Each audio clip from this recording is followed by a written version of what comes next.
अस्सलाम अलैकुम दोस्तों, पेश खिदमत है आज की कहानी।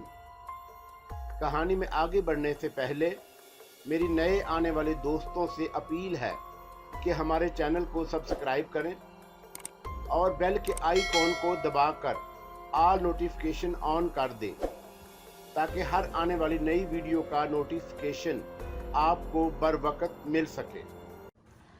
बेटे, हौसले से काम लो, अब जो भी करना है तुम्हें ही करना है। ताया अब्बू, घर इत्तला कर दी जाए। ज़रूरी है बेटे, बहुत ज़रूरी है। मैंने तुम्हारे इंतज़ार में अभी तक फ़ोन नहीं किया। इम्तियाज़ अब इस दुनिया में नहीं है। अगर कोई रंजिश थी भी तो अब वो ख़त्म हो गई। अब क्या रह गया है? उन्हें इत्तला दो और अपने बड़े भाई से पूछो कि क्या करना है। हमें तो अबू के जनाजे को कंधा देने की सआदत भी नसीब नहीं हुई। उसे लावारिस लाश समझकर दफन कर दिया गया। कितने बदनसीब हैं हम। मैंने गुलूगेर लहजे में कहा तो सुल्ताना भी रोने लगी। ताया अबू बोले, हौसले से काम लो। सबसे पहले उन लोगों को फ़ोन करो और उनसे पूछो कि क्या करना है।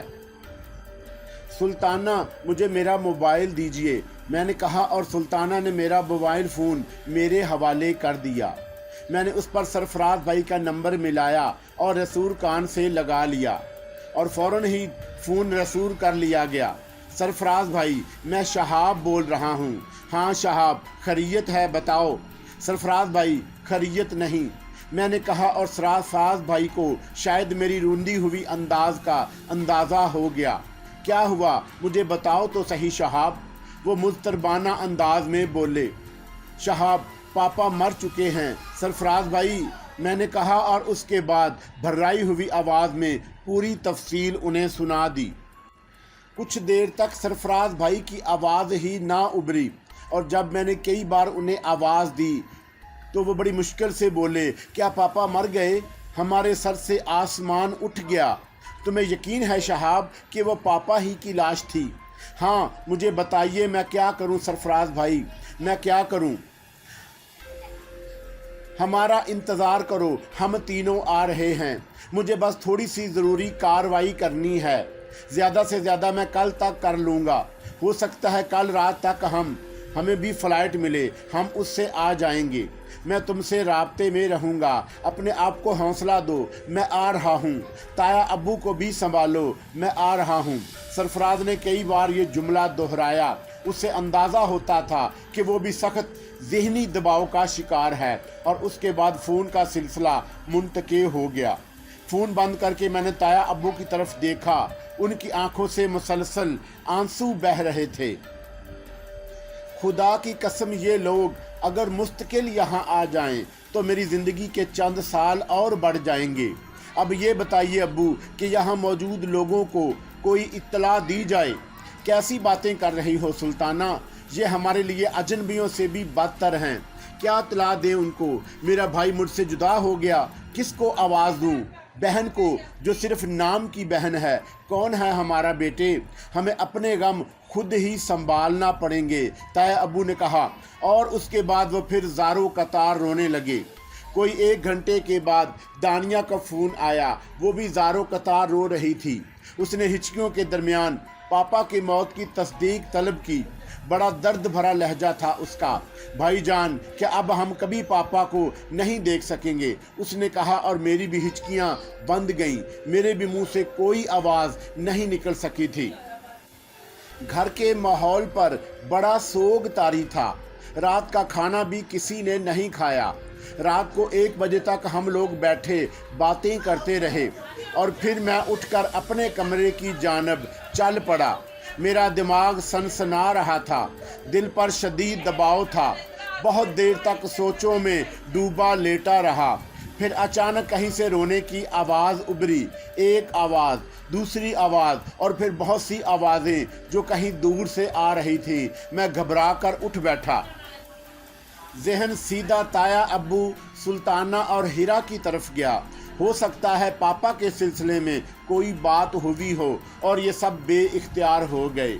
मैं बिस्तर पर पाँव लटका कर बैठ गया और आवाज़ों पर गौर करने लगा।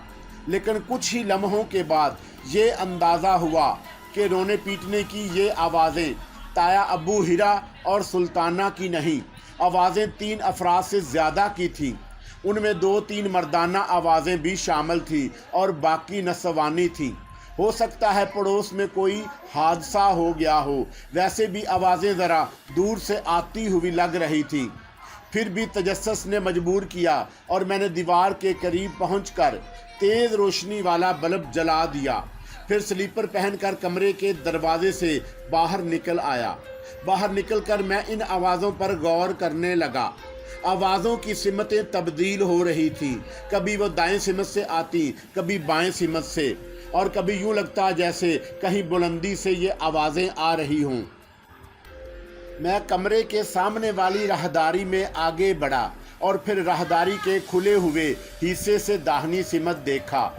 बाहर बेकरां रात फैली हुई थी। हौलनाक सन्नाटे में लंबे लंबे दरख्त गहरी तारीकी में डूबे होने के बावजूद बेहानक ह्योलों की शक्ल में नज़र आ रहे थे। फिर मेरी निगाह उस तरफ उठ गई जहां वो अजीबो गरीब जगह थी। मैंने वहां रोशनी देखी, पीली मदम और बेरौनक रोशनी, जबकि वहां कोई बल्ब वगैरह थे, ना रोशनी का कोई इंतज़ाम। मैंने दिन के उजाले में वो जगह देखी थी, लेकिन उस वक़्त वहां से उभरने वाली पीली रोशनी बड़ी अजीब लग रही थी।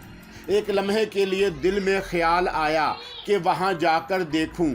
हवा के दोष पर रोने की आवाज़ें यकीनी तौर पर उसी सिमत से आ रही थीं, लेकिन फिर हीरो बनने का इरादा फ़ौरन तर्क कर दिया, क्योंकि जिस तरह के झाड़ झंकार, टूटी हुई लकड़ियों के अंबार, सूखे हुए पत्ते पड़े हुए थे, वहाँ कोई सांप वगैरह भी हो सकता था। रोने पीटने की आवाज़ें अब भी आ रही थी। मैंने सोचा कि दूसरी राहदारी में देख लूं जहां ताया अब्बू वगैरह के कमरे थे। यकीनन ये आवाज़ें उन्होंने भी सुनी होंगी। अभी मैं खड़ा यही सोच रहा था कि अचानक उस वीरान जगह रोशनी तेज़ हो गई जहां मैंने पीली मदम रोशनी देखी थी। मेरी निगाहें उधर जम गईं। तब मैंने मदम मदम सी बिन बनाहटें सुनी, जो इंसानों ही के बोलने की आवाज़ें थी। तेज़ रोशनी मुतहरक थी और फिर वहाँ से लंबे लंबे सफ़ेद साए नमूदार होने लगे। 100% इंसानी जिस्म ही थे। कदो कामत बहुत ज़्यादा, सफ़ेद लंबे लंबे चोगों में मलबूस। उनके चेहरे भी सफ़ेद कपड़ों से ढके हुए थे। तादाद कोई 18 और 20 के दरमियान होगी। फिर उन्हीं में से चंद अफराद ने झुककर एक जनाजा उठाया। गहवारा था जिस पर सफ़ेद कपड़ा पड़ा हुआ था। ये जनाजा उस अनोखी इमारत से नमूदार हुआ था जिसकी वजह से तामीर और तर्ज तामीर नाकाबिले यकीन थी। मैं हैरत से मुंह और आंखें फाड़े उस अनोखे मंजर को देखता रहा। वो लोग कशां कशां उस बगली दरवाजे की तरफ जा रहे थे जो मुस्तकिल तौर पर बंद रहता था। मैं भी इस दरवाजे को भी देखा था जो एक खासे बड़े फाटक की शक्ल में था, लेकिन आसपास झाड़ झंकार के ढेर थे और वो नाकाबिले इस्तेमाल नज़र आता था। उसकी कुंडी में एक बड़ा सा पुराने तर्ज का ताला भी पड़ा हुआ था जो खासा जंग आलूद था। जनाजा उसी सिमत बढ़ रहा था। फिर मैंने वो फाटक भी खुलते हुए देखा। जनाजा ले जाने वाले उस फाटक से बाहर निकल गए और उन्हीं में से एक ने फाटक अंदर से बंद कर दिया। फिर उस इमारत की पीली मदकूक रोशनी बुझ गई। रोने पीटने की आवाज़ें एकदम बंद हो गईं। मुझे हैरत इस बात पर थी कि ताया अबू हिरा और सुल्ताना वगैरह नहीं जागे थे। मैं वापस पलटा तो मुझे एक कमरे में एक रोशनी सी लरसती नज़र आई।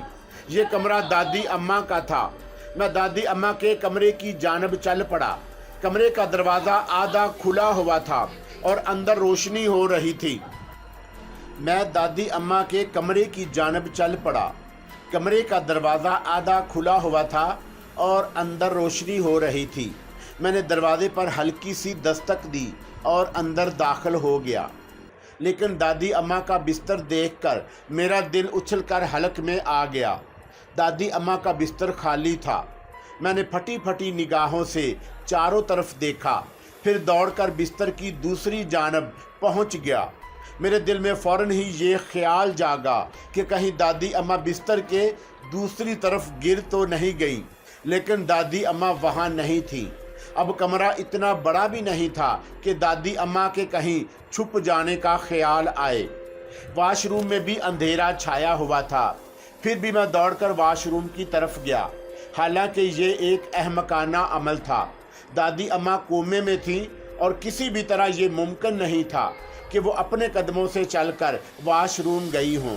सारे काम हीरा ही करती थी और बिकौले ताया अब्बू के दादी अम्मा के वजूद में कोई जुम्बश तक नहीं होती थी। हालांकि इस सिलसिले में मेरा तजर्बा कुछ और था, लेकिन इनमें से कोई मानने को तैयार नहीं था। फिर दादी अम्मा कहाँ गई? मैं परेशानी से चारों तरफ देखता रहा।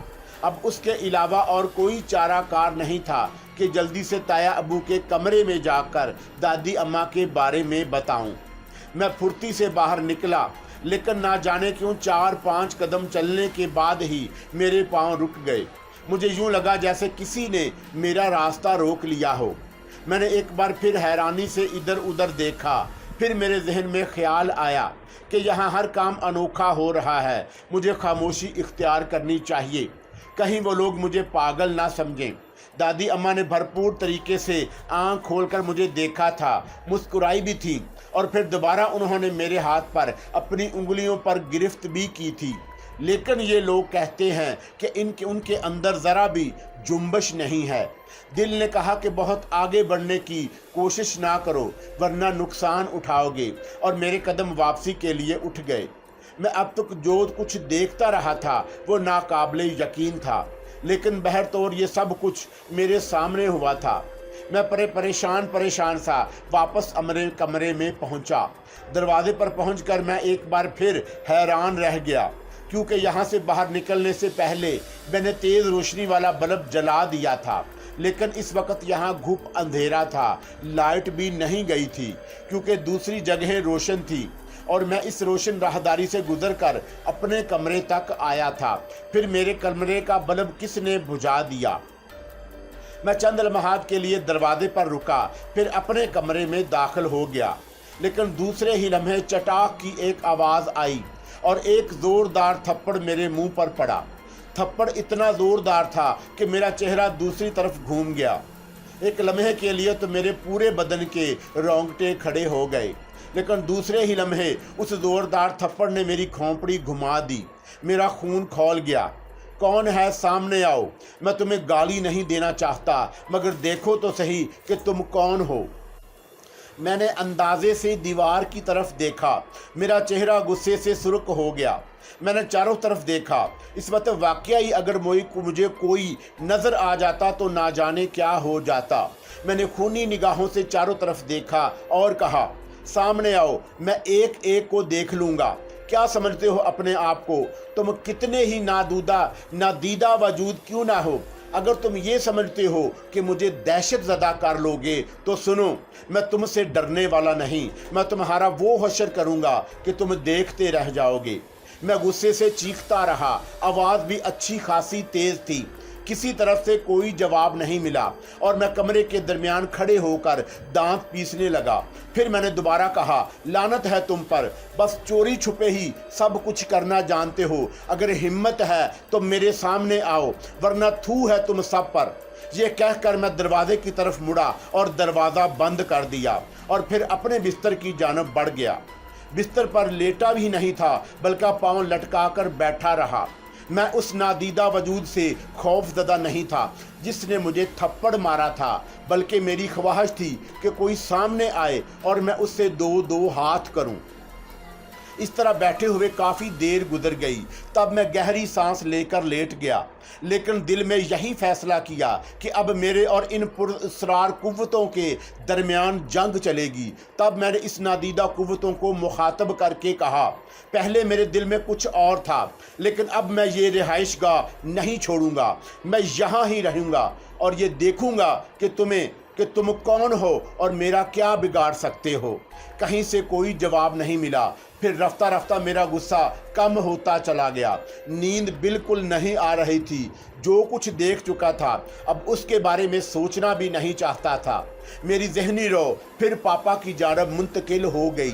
ना जाने वो कौन से हालात थे जिनकी बिना पर पापा को जिंदगी से महरूम होना पड़ा। गलती उनकी भी थी। 2 जवान बेटों के बाप थे। बेटों को एतमाद में लेना चाहिए था, अपना राजदार बनाना चाहिए था। पता तो चलता कि दुश्मन कौन थे, जिनकी दुश्मनी आखिरकार उनसे जिंदगी छीन लेने का बायस बनी।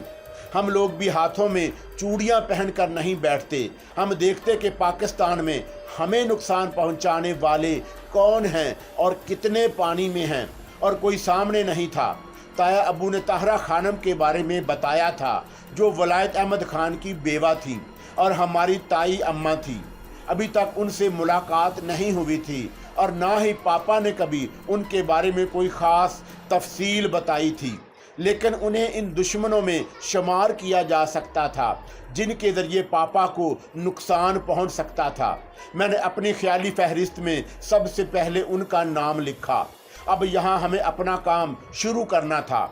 जो लोग हमें हमारे बाप से महरूम करने का बायस बने, उन्हें ज़िंदगी के सुकून से महरूम करना हमारा फ़र्ज़ था।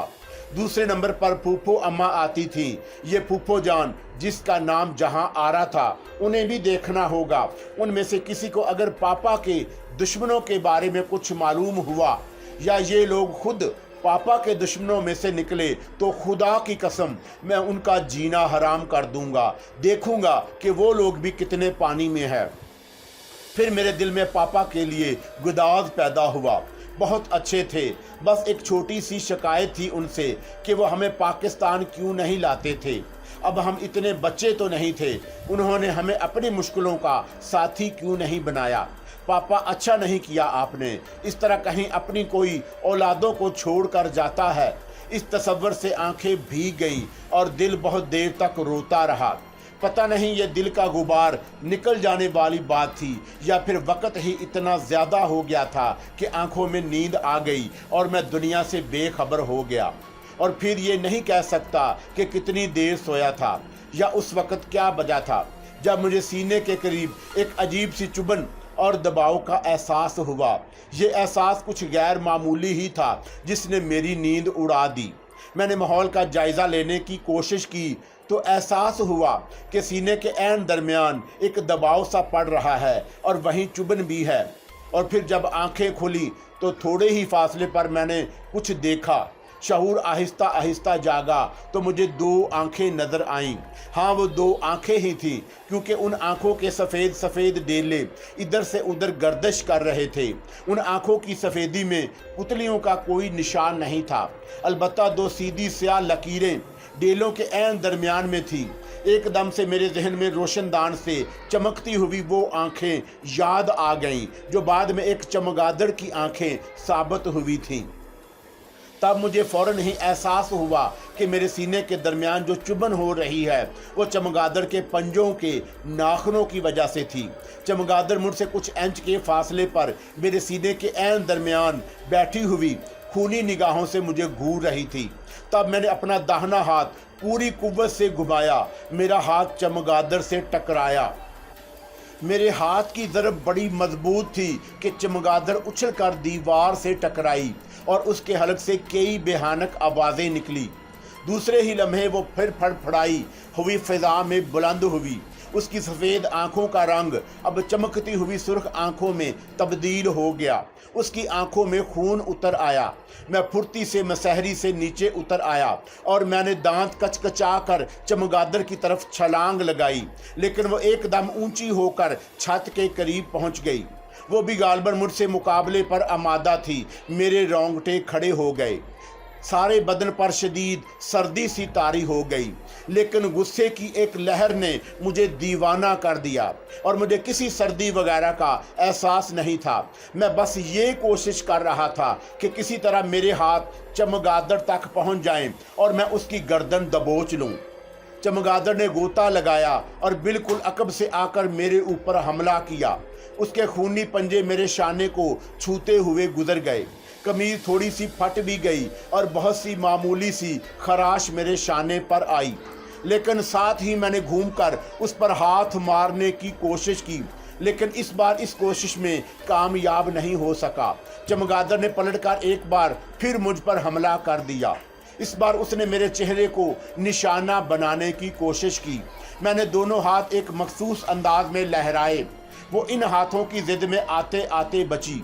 वो मेरे चेहरे तक नहीं पहुंच सकी, लेकिन मैंने महसूस कर लिया था कि वो मेरी आंखों को निशाना बनाना चाहती है। मैंने इधर उधर देखा कि कोई चीज़ मेरे हाथ आ जाए, लेकिन बदकिस्मती से इस वक्त ऐसी कोई चीज़ मेरे आसपास मौजूद नहीं थी।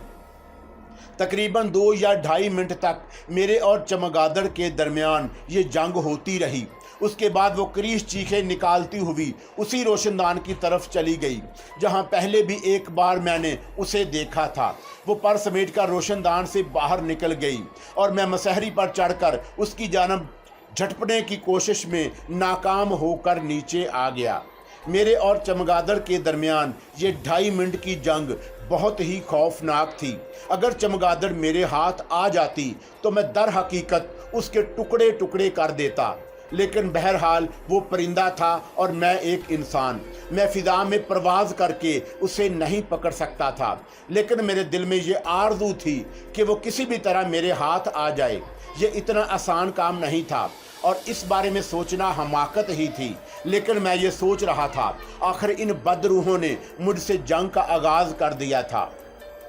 आप यकीन करें या ना, ऐसे किसी मसले में कोई दलेर इंसान भी हो खौफजदा ही हो जाता है। ऐसी नादीदा कुव्वतें जो अचानक ही हमला आवर हों और उनके बारे में ये अंदाज़ा ना हो कि वो कहाँ से आई हैं और कहाँ चली जाएंगी।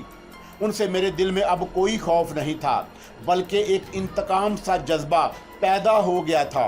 गालबन पापा की मौत ने मेरे अंदर जनून पैदा कर दिया था। बहुत देर तक मैं कमरे के वसत में खड़ा सोचता रहा कि अब मुझे क्या करना चाहिए। इस वक्त अगर मेरे पास कोई लकड़ी वगैरह होती तो शायद मैं उस चमगादड़ को आसानी से बचकर ना निकलने देता। कुछ ना कुछ होना चाहिए था मेरे पास। फिर मुझे वो लकड़ी याद आई जिससे मैंने बिल्ली को मारा था। मुझे मालूम था कि मैंने लकड़ी कहाँ फेंकी है और शायद कोई भी होशमंद इंसान रात के इस हिस्से में उस हौलनाक जगह जाने की हिम्मत ना करता जहां लकड़ी पड़ी हुई थी। लेकिन मेरा जुनून मुझे कमरे से बाहर ले आया और उसके बाद तवील फासला तय करके मैं जाड़ झंकार और होलनाक वैराने में निकल आया। वो लकड़ी उसी जगह पड़ी हुई थी जहां मैंने उसे फेंका था और उस पर खून भी लगा हुआ था। मैंने गजबनाक अंदाज में उधर उधर देखते हुए वो लकड़ी अपने हाथों में उठा ली और फिर मेरी गुर्राई हुई आवाज़ उभरी, कोई है? आओ ज़रा सामने आओ, मैं बताऊं तुम्हें कि दुश्मनी क्या चीज़ होती है। बिला वजह तुम लोग मुझे तंग कर रहे हो, क्या बिगाड़ा है मैंने तुम्हारा? मैं लकड़ी हाथ में लिए वहाँ मुंतज़िर खड़ा रहा। किसी तरफ से कोई आहट सुनाई ना दी। कोई निकलकर सामने आए, लेकिन कहीं से कोई सरसराहट तक ना उभरी। मैं लकड़ी हाथ में लिए वापस चल पड़ा और कुछ देर के बाद अपने कमरे में पहुंच गया। मैंने अभी तक कमरे में रोशनी नहीं की। अंदर आकर रोशनी जलाई और फिर चारों तरफ देखा। लकड़ी पर खून के धब्बे अब भी नजर आ रहे थे। मैंने किसी चीज़ की परवाह नहीं की, दरवाज़ा बंद कर लिया, लकड़ी अपने बिस्तर के पास रखी और उसके बाद बिस्तर पर दराज हो गया। सुबह हमीदा ने आकर मुझे जगाया। माफ़ी चाहती हूँ साहब जी, बड़े साहब ने कहा है कि अगर आप सो रहे हों तो मैं उठाकर उनके पास ले आऊँ। ठीक है, मैं मुँह हाथ धोकर आ रहा हूँ। जी अच्छा, हमीदा ने अदब से कहा और मैं वाशरूम में दाखिल हो गया। गुज़रे लम्हों का तकद्दुर मेरे जहन पर सवार था। नींद भी बस वाजबी सी आई थी। इन खौफनाक वाक़यात के बाद सोना क्या मैंने रखता था, लेकिन मेरी बेखौफी ही थी जिसने मुझे दोबारा सुला दिया था। मुंह हाथ धो कर बाल वगैरह संवारे, लिबास दुरुस्त किया, उसके बाद बाहर निकल आया। साहब जी, वो लोग दूसरी तरफ हैं। दूसरी तरफ? क्या मतलब? वो जी दूसरे हिस्से में। हमीदा की बात मेरी समझ में नहीं आई। बहरहाल मैं उसके साथ चल पड़ा और फिर उस रिहाइश गाह के बिल्कुल एक ऐसे हिस्से में जहां अभी तक मैं नहीं आया था पहुंचकर मैंने हैरानी से उस दरवाजे को देखा जो खुला हुआ था। हमीदा उसी खुली दरवाजे की जानब जा रही थी। मैं उसके पीछे पीछे अंदर दाखिल हो गया और ये देखकर हैरान रह गया कि उसी अहाते के अंदर एक दूसरा रिहायशी हिस्सा है और उधर भी अच्छी खासी इमारत बनी हुई है। मैंने अभी तक उस तरफ का रुख नहीं किया था। वैसे भी यहाँ आए हुए कौन सा बहुत ज़्यादा वक्त गुजरा था। जो भी गुजरा था इन्हीं हंगामा खेजियों में गुजरा था और मैंने भी पूरी इमारत को देखने की कोशिश नहीं की थी, जबकि उसके बारे में मैंने ये सुन लिया था कि ये बहुत ही कीमती जगह है। हमीदा आगे बढ़ती हुई एक कमरे के दरवाजे के सामने रुक गई। उसने दरवाज़ा खोला और मुझे साथ आने का इशारा किया। अंदर से आवाज़ें उबर रही थीं और ये आवाज़ें ताया अब्बू, सुल्ताना और हीरा की थीं। अंदर एक छोटी सी मेज़, चंद कुर्सियाँ थीं और उन पर वो तीनों बैठे हुए थे और मेज़ पर चाय के बर्तन सजे हुए थे। ताया अब्बू बोले, आओ बेटा, पहले चाय पी लो, उसके बाद ये जगह देख लेना। मैं हैरान सा उनके करीब जाकर कुर्सी पर बैठ गया और फिर मैंने कहा, मुझे बिल्कुल पता नहीं था कि यहाँ इस रिहाइश गाह के अलावा ऐसी और कोई जगह भी मौजूद है। हम लोग हैं ही कितने, महज 3 अफराद और एक मुलाजमा। शुरू से हम लोग इधर रहते हैं। ये जगह चौंका बहुत बड़ी है, इसलिए इसे बंद ही रखा गया था, लेकिन अब भाभी और बच्चे आ रहे हैं। मैंने फैसला किया है कि उन्हें इसी जगह रखा जाए ताकि लोगों को आज़ादी महसूस हो और तुम ये ना समझो कि तुम लोग मेहमान हो। सुबह 5 बजे ही उठ गए थे हम लोग। हीरा, सुल्ताना और हमीदा ने देखो एक एक कमरा साफ कर दिया है। यहाँ तमाम ज़रूरत की चीज़ें पहुँचा दी गई हैं। अंदर बहुत सा फर्नीचर एक स्टोर में पड़ा हुआ है। उसमें सहरियाँ भी हैं, कुर्सियाँ भी हैं, सोफ़ा सेट भी है। चाय पी लो, उसके बाद मैं तुम्हें सारे कमरे दिखाई देता हूँ। अपने लिए रिहाइश गाहें मुंतखब कर लेना। मज़दूरों को बुलाकर मैं यहाँ फर्नीचर वगैरह लगवा दूँगा। ताया अब्बू जिन जज्बों के साथ बोल रहे थे उन्हीं में अच्छी तरह महसूस कर रहा था। मुख्तसर वक्त में जो कुछ हुआ था और जो कुछ सुना था उसने सभी की तरफ से मशकूक कर दिया था। ताया अब्बू की कुछ बातों में भी ऐसी कैफियत थी जैसे पापा यहाँ से मुतमिन ना हों। खुद ताया अब्बू ने ये बात कही थी कि वह सिर्फ दादी अम्मा के लिए यहाँ आते हैं। मुस्तकिल क़याम उन्होंने यहाँ भी नहीं रखा था। लेकिन इस वक्त ताया अब्बू जिस लहजे में बोल रहे थे, हीरा और सुल्ताना के अंदाज में जो अपनायत थी, उस पर शक करना भी बड़ा गैर मुनासिब था। हो सकता है पापा के दिल में ताया अब्बू के लिए खोट हो, लेकिन किसी को भी अकले कुल नहीं कहा जा सकता। अलगर्ज ताया अब्बू के साथ यहाँ काफ़ी देर तक रहा। कूड़े वाला आया तो ताया अब्बू ने सबसे पहले यहाँ जमा शुदा कूड़ा उठवाया। अब तुम लोग तैयार हो जाओ, मैं भी नहा लेता हूँ। उसके बाद एयरपोर्ट जाने की तैयारियां करने लगे। वैसे भी नया एयरपोर्ट बहुत फासले पर है, पहुँचते पहुँचते काफ़ी वक्त लग जाएगा। फ़्लाइट का वक्त 12:30 बजे है। मैंने फ़ोन करके इंक्वायरी से मालूम कर लिया। ठीक है अबू, हमीदा चाय ला रही होगी, चाय पीकर चलते हैं। इस दूसरे रिहायशी हिस्से को देखकर मैं हैरान रह गया, क्योंकि मुझे ये अंदाज़ा भी नहीं हो सका कि इतना बड़ा एक रिहायशी हिस्सा इधर भी है। 5 बड़े बड़े कमरे थे, 2-3 कॉरिडोर थे। ईंटों से बना हुआ खासा वसी सहन था, जिसकी ईंटें धूप, शबनम और बारिश से काली हो गई थीं। उन पर बेशक काई नहीं जमी थी, लेकिन दीवारों और ज़मीन का एक ही जैसा अंदाज था। यह पूरी इमारत ही इसी शक्ल सूरत की थी। लगता था जहां जैसे कभी रंग रोगन कराने की कोशिश ही ना की गई हो। बहुत देर तक मैं उन कमरों का जायज़ा लेता रहा। फिर मुझे एकदम ख्याल आया कि जो पुरअसरार वाक़यात उधर पेश आए हैं, क्या इस तरफ भी वैसी ही कैफियत होगी? तुम्हें उससे मुतासर नहीं होना चाहिए। मेरे कानों में आवाज़ उभरी। मुझ पर फिर वही कैफियत तारी हो गई। मैंने चारों तरफ देखा और फिर कहा, देखो तुम जो कोई भी हो, मुझे हदायत तो दे रहे हो या दे रही हो। मेरे सामने आकर मुझे तसल्ली दो। मैं जानना चाहता हूँ कि तुम कौन हो। लेकिन आवाज़ न दर्द, कहीं से कुछ सुनाई नहीं दिया। अलबत्ता मैंने अच्छी तरह गौर कर लिया था कि ये वही आवाज़ थी जो मैंने अपने कमरे में सुनी थी, जिसने मुझे होटल की रिहाइश इख्तियार करने से रोका था। मैंने एक ठंडी सांस ली और दिल में सोचा कि अब जो कुछ भी है फ़िलहाल तो गुजारा करना ही पड़ेगा। पापा का साया भी सर से उठ गया था।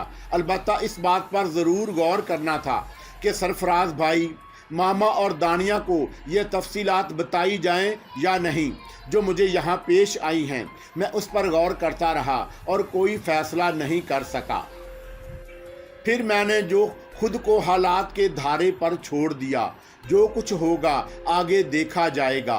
वो लोग यहाँ आ जाएं तो उसके बाद वो सही फैसला कर सकेंगे। फिर हम सब लोग एयरपोर्ट पर पहुँच गए।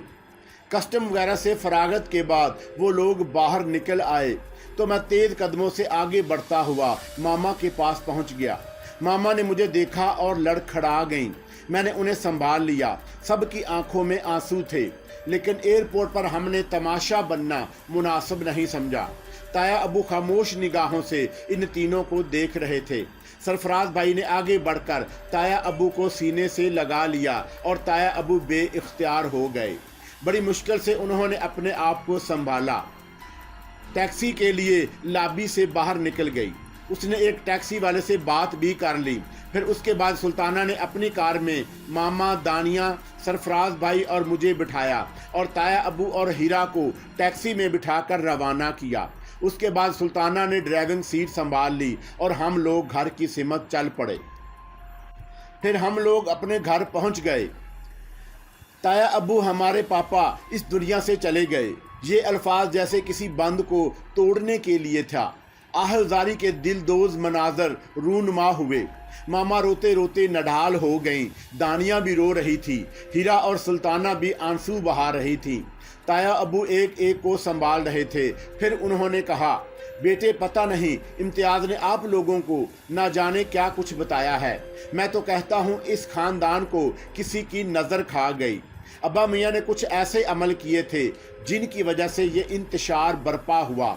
असल में यहाँ ज़िम्मेदारों और वो भी पुश्ती ज़िम्मेदारों का मजाज कुछ इस तरह बन जाता है कि वो अपने आप में गुम हो जाते हैं।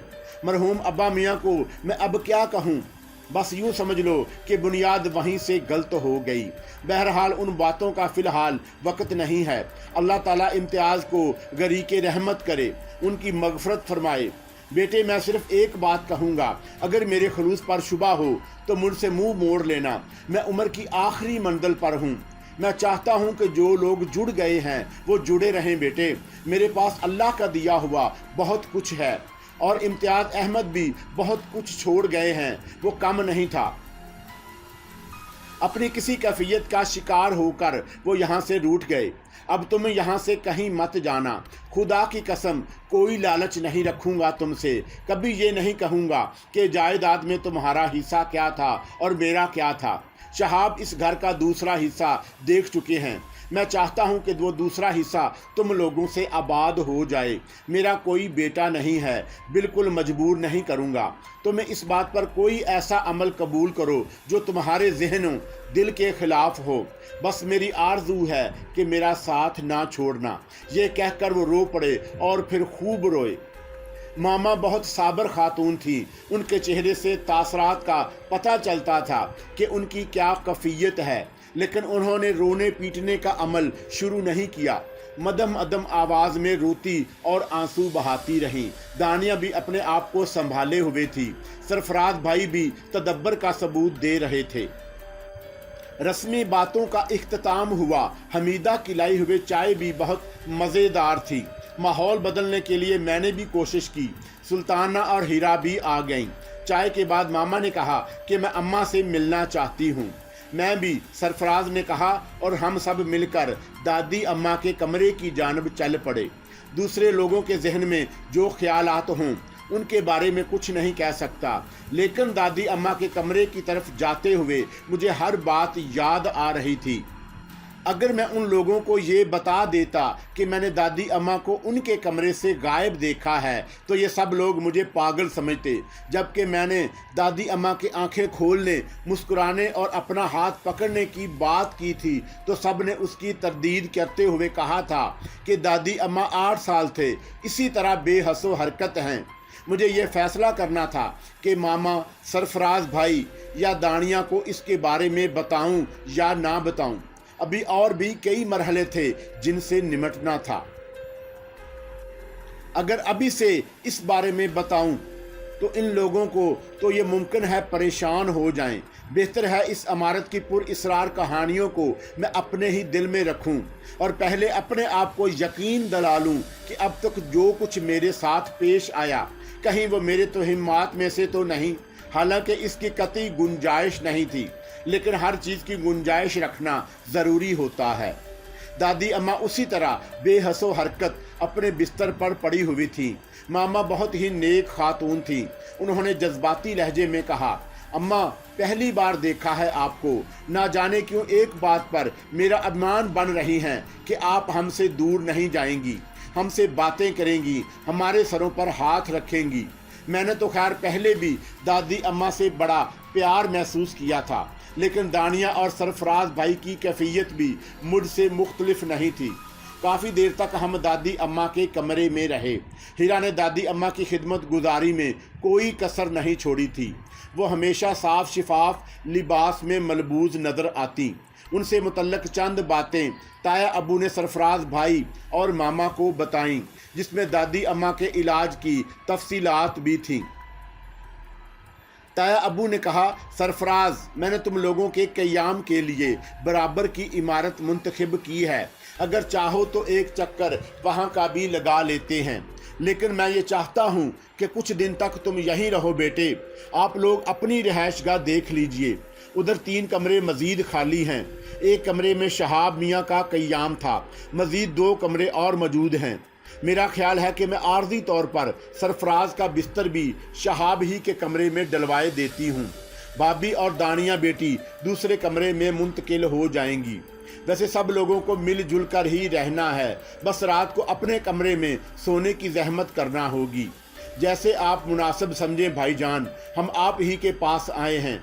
हाँ भाभी, आप मुतमिन रहें, हमें बहुत से फैसले करने होंगे। और इसके बाद हम सब इमारत के दूसरे हिस्से की जानब चल पड़े। तमाम अमूर से फुर्सत हो गई। मैंने और ताया अबू ने यहाँ के मामलात की तफसील मुख्तसर अल्फाज में मामा वगैरह को बता दी। सरफराज भाई ने खुद भी ये बात कही थी कि बात बड़ी पुरअसरार है। ये रमज़ी साहब कौन थे और अबू से उनका क्या वास्ता था और वो कहाँ हैं अब। मामा बेचारी अपना गम छुपाए हुए सब लोगों के साथ मसरूफ़ थीं, लेकिन मैं जानता था कि उन पर क्या बीत रही होगी। रात का खाना खाया गया। सुल्ताना और हीरा रिश्तों का हक अदा कर रही थी। मामा हीरा के साथ दादी अम्मा के कमरे में पहुंच गई थी। उन्हें पता चला कि हीरा दादी अम्मा को फीड कराती हैं। मामा ने इतने प्यार और इतनी मोहब्बत से दादी अम्मा का चेहरा, गर्दन वगैरह साफ़ किया कि ताया अबू की आंखों में आंसू आ गए। उन्होंने ज़ुबान से कुछ नहीं कहा, लेकिन उनके चेहरे से ये एहसास हो रहा था कि उन्हें इसी अपनाए से बहुत खुशी हो रही है और शायद कुछ याद करके वो आबदीदा भी हो गए। सारे मरहले तय हो गए। खूब देर तक बातें होती रही। माहौल में थोड़ी सी खुशगवार कैफियत भी पैदा हो गई। जब मैं सरफराज भाई के साथ अपने कमरे की तरफ चला तो मेरे जहन में माजी के गुजरे हुए तमाम वाक़यात ताज़ा हो गए। एक लम्हे के लिए मेरे कदम ठटके तो सरफराज भाई ने पूछा, क्यों, क्या बात है, कुछ देख रहे हो? नहीं नहीं, आइए, मैंने अपने इस फैसले पर अमल दरामद करते हुए कहा। अभी सरफराज भाई को इस कमरे की पुरअसरार नौइयत और इस घर के सनसीखेज मामलात बताना नहीं चाहता था। वैसे सरफराज भाई ने 2-3 बार इस अनोखे और पुरअसरार मकान की तारीफ़ की थी। मैं बिस्तर पर आ गया। सरफराज भाई भी थक गए थे। उन्होंने लेटकर आंखें बंद कर लीं, लेकिन मेरे जहन में यहाँ इस कमरे में पेश आने वाले वाक़यात चकराने लगे थे। कैसी अनोखी बातें हुई थीं। ज़हन जब मुख्तलिफ़ ख़यालात में डूबा होता है तो ख्वाब भी वैसे ही नज़र आते हैं।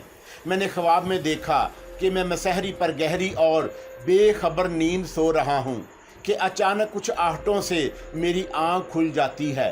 ये आहटें दरवाज़े की तरफ से हुई थीं। मैं चौंक कर सरफराज भाई की तरफ देखता हूँ तो वो करवट बदले सो रहे हैं और उसी वक्त दरवाजे से चंद स्याहपोश अंदर दाखिल होते हैं। उन सब ने लंबे लंबे चूगे पहने हुए हैं, उनके चेहरे भी ढके हुए हैं, सिर्फ आंखें खुली हुई थीं। वो आहिस्ता आहिस्ता आगे बढ़ते हैं और मैं एकदम खौफजदा हो जाता हूँ। मैं चीखना चाहता हूँ मगर मेरे हलक से आवाज़ नहीं निकलती।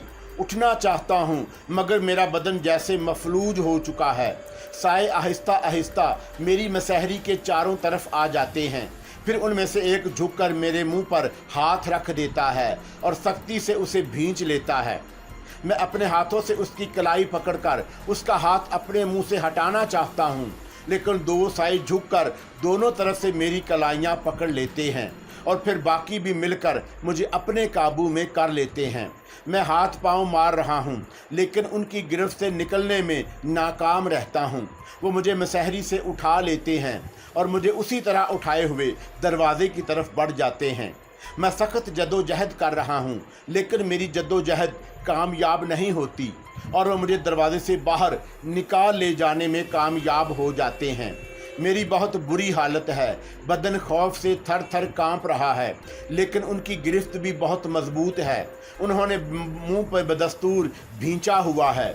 एक राहदारी अबूर करने के बाद वो बाहर निकल जाते हैं और अब उनका रुख उसी वीरान और बदनुमा इमारत की तरफ है जो इस पूरे इसरार घर में सबसे अनोखी हसीयत की हामिल है।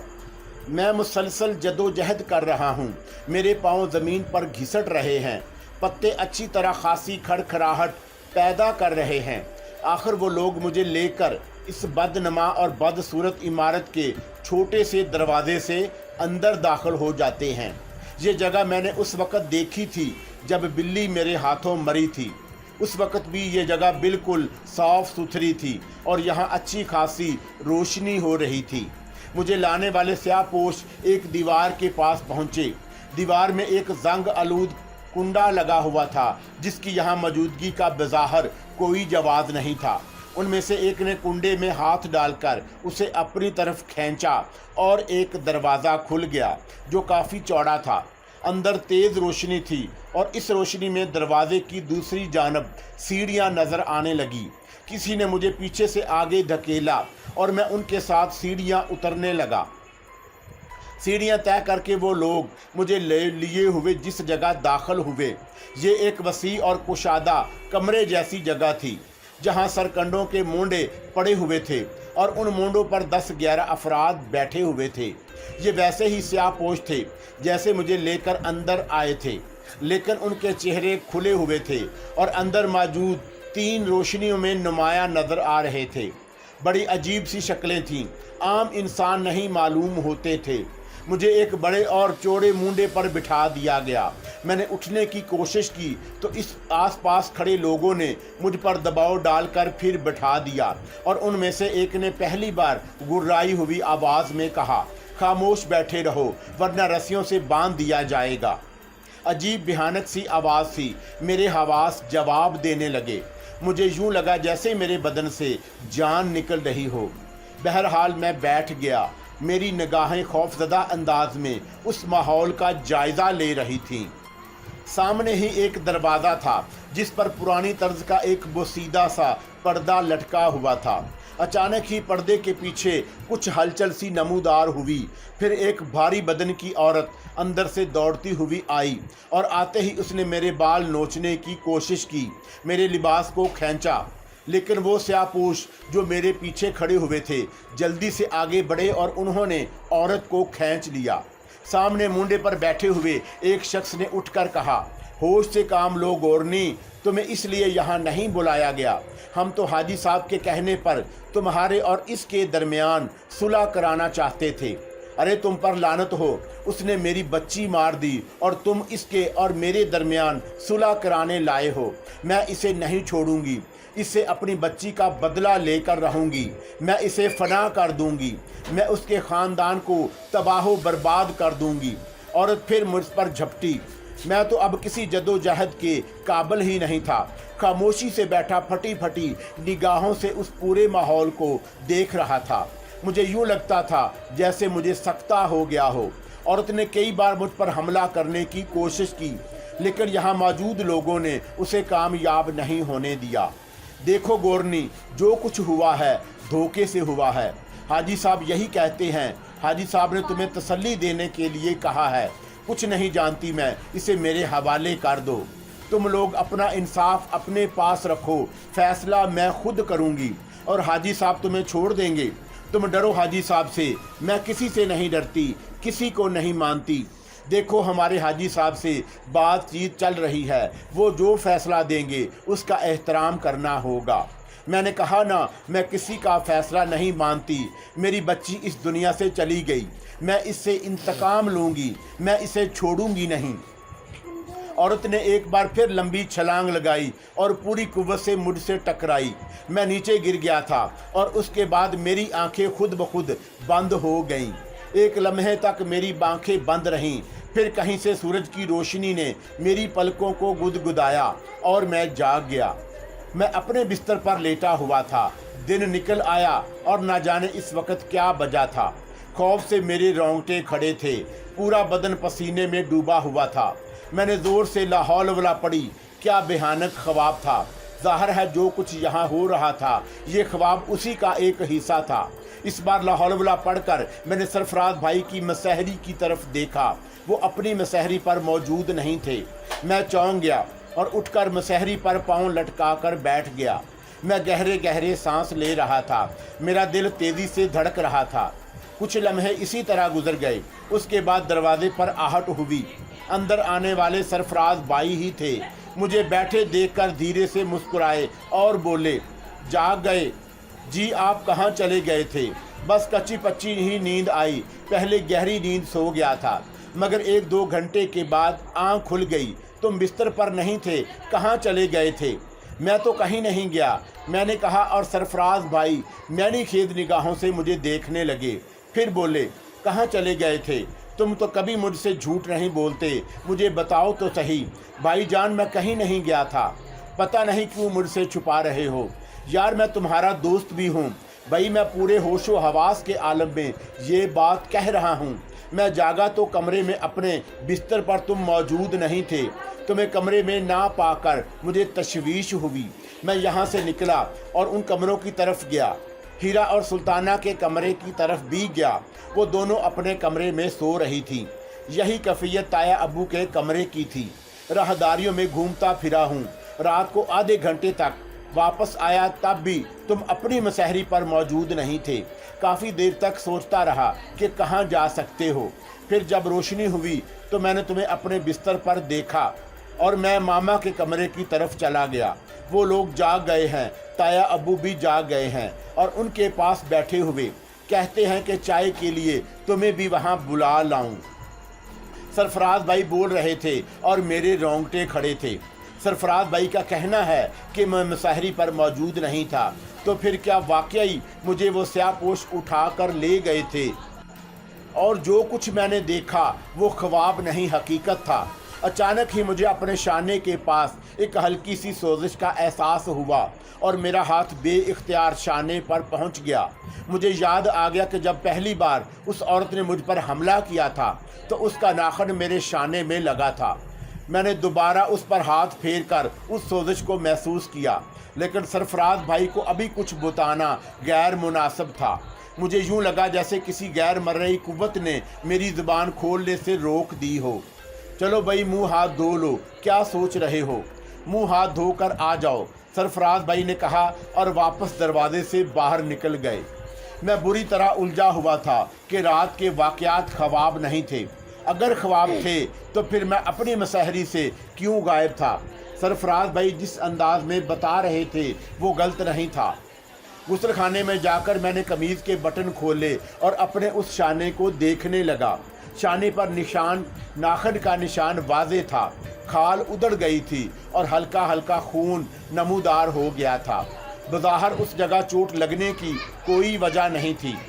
इसका मतलब है कि रात की कहानी कोई ख्वाब नहीं थी। मुंह हाथ धोकर बाहर निकल आया। तबीयत में खोया खोया सा पन था, लेकिन बाहर आकर मैंने सोचा कि अगर अभी से मामा, दानिया और सरफराज भाई को इस कहानी की लपेट में लूं तो दोहरी मुश्किल हो जाएगी। फ़िलहाल हम ये घर छोड़ने की पोजीशन में नहीं। ताया अबू वगैरह की मोहब्बत, हीरा और सुल्ताना की अपनायत को छोड़ने को दिल नहीं चाहता था, और फिर यहाँ रहकर हम पापा के बारे में सारी तफसीलात मालूम कर सकते थे। लाहौर में हमारा कोई और ठिकाना था भी कहाँ, ये बात भी मैं पूरी तरह महसूस कर चुका था। इसलिए मैंने यही फैसला किया कि इन लोगों को अभी इस कहानी में ना उलझाया जाए। हाँ, खुद मेरा जहन बहुत से फैसले कर रहा था, मसलन ये कि वो पुरइसरार अमारत अब मेरे लिए बाइसे तवज्जो बन चुकी थी। देखूं तो सही इस अमारत के क्या इसरार हैं। ताया अबू, मामा, हीरा, सुल्ताना और दानिया बैठे हुए बातें कर रहे थे। चाय आ चुकी थी और मेरा इंतज़ार किया जा रहा था। मैं उनके दरमियान जाकर बैठ गया तो ताया अबू ने मुस्कुराकर मुझे देखते हुए कहा, हम लोगों के दरमियान एक मुआहदा तय पाया है। देखो शहाब बेटे, हमारे दिलों की जो भी कैफियत है अल्लाह जानता है और हम जानते हैं, लेकिन आखिरी फैसला यही किया गया है कि हौसले से काम लेना होगा। हम लोग सोच समझकर फैसला करेंगे कि आगे हमें क्या इक़दामात करने हैं। हमीदा, कहाँ हो भाई, आओ चाय बनाओ। ये कहकर उन्होंने हमीदा को आवाज़ दी। मैं बनाती हूँ अब्बी, हीरा ने कहा। दानिया उसके साथ ही उठ गई। बेशक पापा की मौत का गम सब के सीनों में मौजूद था, लेकिन सब्र बुनियादी चीज़ होती है। दानिया ने भी अपने आप को संभाल लिया। चुनाचा चाय बनाकर सबको दी गई। उसके बाद ताया अबू चाय के छोटे छोटे घूंट लेते हुए बोले, भाभी साहबा, एक दरख्वास्त करना चाहता हूँ आपसे। आपके बेटे दोनों होनहार हैं। यहाँ कई इलाकों में आपकी ज़मीनें हैं और ख़ासी आमदनी हो जाती है। इसके अलावा भी बहुत कुछ है जो बेशक मेरे इल्म में नहीं। तुम यूँ करो सरफराज मियाँ के ज़ाहिर हुसैन से मिलने के बाद जब तुम्हारी जायदाद इम्तियाज़ अहमद के बैंक बैलेंस के बारे में सारी मालूमात हासिल हो जाएं, तब इख्तिसार से काम लेना। मेरा ख्याल है कि तुम बहरीन में जो नौकरी कर रहे हो वो बिल्कुल गैर ज़रूरी हो जाएगी। अल्लाह का दिया हुआ हमारे पास बहुत कुछ है। बहरीन हो या पाकिस्तान, बाहर इम्तियाज़ अहमद साहब सिर्फ एक इख्तिलाफ़ अमल के तहत चले गए थे। उनकी कोई मुआशी मजबूरी नहीं थी। मेरा मतलब तुम समझ रहे होगे। अब तुम्हें वहाँ रहने की ज़रूरत नहीं। पाकिस्तान तुम्हारा अपना मुल्क है। अपने के देश की बात ही कुछ और है। भाभी साहबा, मेरे पास अल्लाह का दिया हुआ इतना कुछ है कि आपसे एक पैसे का तलबगार नहीं हूँ। बस एक सहारा मिल जाएगा। यहाँ रहो बेटा, सब ठीक हो जाएगा। बस तुम ये समझ लो कि अब मैं तुम्हें जाने नहीं दूंगा। और फिर बेटे, तुम्हारी दादी अम्मा भी यहाँ मौजूद हैं। सारा ख़ानदान यहाँ है। ना जाओ प्लीज़। नहीं ताया अबू, आप ऐसी बात ना करें। आपका आज जाना लहजा हमें शर्मिंदा करता है। तो बस एक बार कह दो कि तुम मुझे छोड़कर नहीं जाओगे। ताया अबू लड़ती हुई आवाज़ में बोले, इंशाअल्लाह ताला हम यहीं रहेंगे। सरफराज भाई ने कहा। मेरे दिल से भी ये आवाज़ निकली थी। मामा बेचारी हम दोनों की सूरत ही देखा करती थी, और अब ये मालूम होने के बाद कि पापा इस दुनिया में नहीं, वो बिल्कुल ही नढाल हो गई थी। जैसे सोचती हूँ कि अब दुनिया उनके लिए एक बेकार सी जगह हो। दिन के कोई 11:30 बजे के करीब SHO नादर खान का फ़ोन मौसूल हुआ, जो ताया अबू ने ही रसूल किया था। मैं एक केस की तशवीश में मफरूफ था, इसलिए फ़ोन नहीं किया। क्या कहते हैं आप लोग? अब मैं आना चाहता हूँ। ज़ाहिर हुसैन साहब से भी मैंने बात की। आज उनके पास कोई केस नहीं है। उन्होंने भी कहा है कि अगर मैं आप लोगों के बयानात लेने के लिए यहाँ आऊँ तो उन्हें भी साथ ले लूँ। आप आ जाइए, हम भी आपसे मिलना चाहते हैं। बस तो फिर ठीक है, मैं पहुँच रहा हूँ, नादर खान ने कहा। फिर कोई 12:15 बजे के करीब नादर खान और ज़ाहिर हुसैन एडवोकेट हमारे घर पहुँच गए। नादर खान शरीफ आदमी था, सादा लिबास में आया और अपने साथ एक मुहर्रिर को भी ले आया था। मैं आप लोगों का दिल से एहतराम करता हूँ। अगर कोई बात गलत महसूस हो तो बराह करम मुझे माफ़ कर दीजिएगा। ज़रूरी कार्रवाई के दौरान कुछ लफ्ज़ गलत भी निकल जाते हैं, मगर भाभी साहबा से कुछ सवालात करना चाहता हूँ, नादर ने कहा। मामा कुछ घबरा सी गईं। वैसे भी वो बहुत ज़्यादा बोलने की आदी नहीं थी, कम गो थी, मगर वो पेचीदगियों से घबराती थी। ताहम ताया अबू ने कहा, हाँ आप पूछ लीजिए जो भी पूछना चाहते हैं। भाभी साहबा औलाद से वालदैन का गहरा रिश्ता होता है, लेकिन बाद चीज़ें ऐसी होती हैं जो सिर्फ बेगमात तक महदूद रहती हैं। क्या आप बता सकती हैं कि इम्तियाज़ साहब के मुल्क छोड़ जाने की वजूहात क्या थीं, जबकि आप लोग काफ़ी दौलतमंद और साहिब जायदाद हैं? बाहर दुनिया कितनी ही हसीन क्यों ना हो, कम अज़ कम ये तो कहा जा सकता है कि इम्तियाज़ साहब नौकरी की तलाश में या ज़रूरत के तहत मुल्क से बाहर नहीं गए थे। जी, जायदाद ही के सिलसिले में शायद उनसे कुछ इख्तलाफात अपने अहले ख़ानदान से थे। इन्हीं की बिना पर वो पाकिस्तान छोड़कर चले गए थे। पहले वो लंदन आए थे, वहाँ से उनकी मुलाकात मेरे वालिद से हुई। खासे दिन वो मेरे वालिद के साथ रहे और मेरी उनसे शादी हो गई। मेरे वालिद साहब का इंतकाल हो गया। मनामा की कंपनी, उनके मामलात लंदन ही में चल रहे थे। उस कंपनी ने उन्हें तलब कर लिया। पहले वो प्रोडक्शन सुपरवाइज़र रहे और उसके बाद तरक्की करते करते जनरल मैनेजर के ओहदे तक पहुंच गए। उन्हें माकूल तनख्वाह और एक इज्जत का मकाम उन्हीं से मिला। पाकिस्तान में चौंका हमारी जायदाद थी, वो अक्सर यहाँ आते रहते थे और अपने हिसाबात वसूल करके 10-15 दिन के अंदर वापस लौट जाते थे। इसकी तस्दीक मैं भी करता हूँ, ज़ाहिर हुसैन ने कहा। जी, नादर खान से आप साथ आए हुए मुहर्रिर को इशारा किया और मुहर्रिर तेज़ रफ्तारी से मामा का ये बयान लिखने लगा। फिर नादर ने कहा, यहाँ उन्होंने अपने इख्तलाफात के बारे में कोई तफसील आपको बताई नहीं। मैंने कभी उनके ज़ाती मामलात में मुदाखलत की और ना ही उन्होंने कभी हमें अपने ख़ानदान के बारे में बताया। एक दफ़ा ऐसे ही रवादारी में मैंने उनसे ये बात पूछ ली तो उन्होंने संजीदगी से कहा कि बेगम, बहुत से मामलात ऐसे हैं जो मैंने आपको नहीं बताए और ना बताने की कुछ वजूहात हैं। मेरी दरख्वास्त है कि आप भी मुझसे इस बारे में सवालात ना करें। मैंने उस दिन के बाद से फिर उनसे कभी कुछ नहीं पूछा। ठीक है, मेरा ख्याल है कि आपका बयान मुकम्मल हो गया। आप लोग इस सिलसिले में कोई मदद कर सकते हैं मेरी? नहीं नादर साहब, पापा ने मुझे अपनी कंपनी में ही मुलाजमत दी और मैं अब भी वहाँ काम कर रहा हूँ। अल्लाह ताला के फजलो करम से हमारी इतनी आमदनी थी कि वहाँ पर के कभी पापा से दौलत या जायदाद वगैरह के बारे में कोई बात ही नहीं हुई। हाँ, जब हम उनसे पाकिस्तान आने की बात करते तो वो किसी कदर तकद्दुर का शिकार हो जाते। वो कहते थे कि पाकिस्तान में उनकी दुश्मनियाँ चल रही हैं और वह नहीं चाहते कि उनकी दुश्मन हमें कोई नुकसान पहुँचाएं। किसी दुश्मनी की उन्होंने कभी कोई निशानदही नहीं की, बिल्कुल नहीं। ठीक, तो फिर अब ज़ाहिर हुसैन साहब हमें क्या करना चाहिए? उन लोगों की तरफ से इम्तियाज़ अहमद की मौत की रिपोर्ट दर्ज कीजिए और उस लाश के सिलसिले में कोई कार्रवाई की तफसील भी। मैंने जैसा कि आपको बताया कि आप लोगों की उस निशानदही के बाद मैंने फ्लैट को दोबारा सील करा दिया है। मैं चाहता हूं ज़ाहिर हुसैन साहब कि मैं आपके और उन दोनों हजरात के सामने फ्लैट की तलाशी लूं। हालांकि इस सिलसिले में जिम्मेदारी मेरी ही है, लेकिन मैं आपको इन मामलात में शरीक रखना चाहता हूं। ये आपकी बड़ाई है SHO साहब। मैं जानता हूं कि आप हैरत अंगेज़ तौर पर हमारे साथ ताअवुन कर रहे हैं। ज़ाहिर हुसैन ने कहा, कुछ चीज़ें हैं जिन्हें आप ख़ास तौर से देखना होगा। मैं फिंगरप्रिंट्स एक्सपर्ट को फ्लैट पर तलब कर लूँगा। पोस्टमार्टम रिपोर्ट में लेकर आया हूँ, अगर आप चाहें तो देख सकते हैं। हाँ ज़रूर, सरफराज ने कहा। उसके अलावा मैं देखूँगा कि किन ज़राए से मैं रमज़ी साहब के बारे में मालूमात हासिल कर सकता हूँ। मसलन जिस कंपनी ने ये फ्लैट बनाए हैं उस कंपनी में इस फ्लैट की रजिस्ट्री किसके नाम से है, या और बहुत सारी बातें।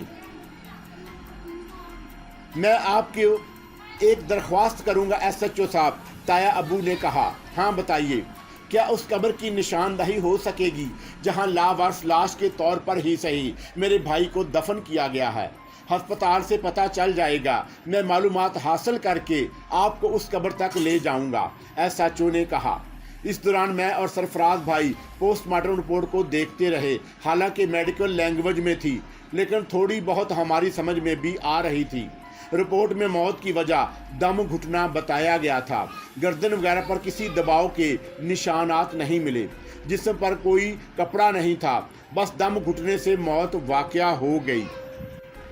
फिर एसएचओ हमें साथ लेकर उस कमरे तक पहुंचा जहां पर अब्बू की लाश पड़ी हुई थी। फिर एक तरफ इशारा करके बोला, लाश यहाँ पड़ी हुई थी। मैंने और सरफराज भाई ने उस जगह को देखा। दिल पर एक दबाव सा महसूस हुआ और आंखों में आंसू डुबडुबाए। मैं घुटनों के बल उस जगह बैठ गया और फर्श पर हाथ फेरने लगा। मैं जैसे अपने बाप के लमस को महसूस कर रहा था। दूसरे हाथ से मैंने डुबडुबाई आंखों को साफ किया और फिर मेरी निगाह फर्श पर पड़ी। कोई 2.5 इंच लंबे कालीन की रंगत से मिलते हुए कुछ बाल ज़मीन पर पड़े नजर आए। मैंने हाथ बढ़ाकर वो बाल उठा लिए और उन्हें हथेली पर रखकर ऊंचा करते हुए कहा, ये बाल कैसे हैं? देखिए नादर साहब।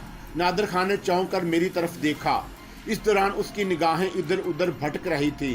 फिर उसने चुटकी से वो बाल हथेली में उठा लिए। ये कहाँ से मिले तुम्हें? किस जगह पड़े हुए थे? ये तो इधर भी हैं। मुहर्रर ने एक तरफ इशारा करके कहा और हम उस तरफ मतवज्जा हो गए। कमरे के मुख्तलिफ हिस्सों में थोड़े थोड़े ऐसे बाल नज़र आ रहे थे। एसएचओ ने हैरान लहजे में कहा, बिल्कुल किसी जानवर के बाल मालूम होते हैं। कौन से जानवर के हो सकते हैं? क्यों आफाती कुछ अंदाज़ा लगा सकते हो? नादर खान ने मुहर्रर की तरफ रुख करके कहा।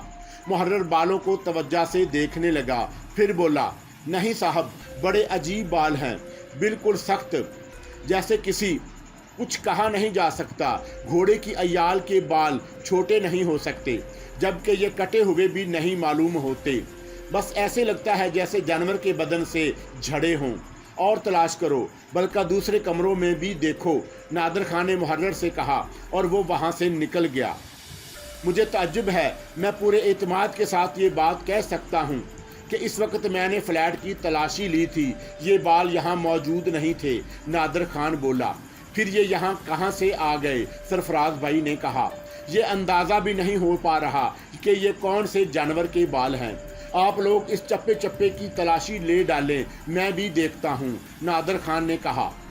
सरफराज भाई तो एसएचओ के साथ ही रहे, लेकिन मैं कमरे से बाहर निकल आया और दूसरे कमरों की तलाशी ले रहा था। वो मुझे एक कमरे में बाहर निकलता हुआ नजर आया तो मैंने कहा, कुछ पता चला? बिल्कुल नहीं, और कमरों में ऐसे बाल नहीं हैं, बस उसी कमरे में थे। थाने साहब अंदर ही हैं।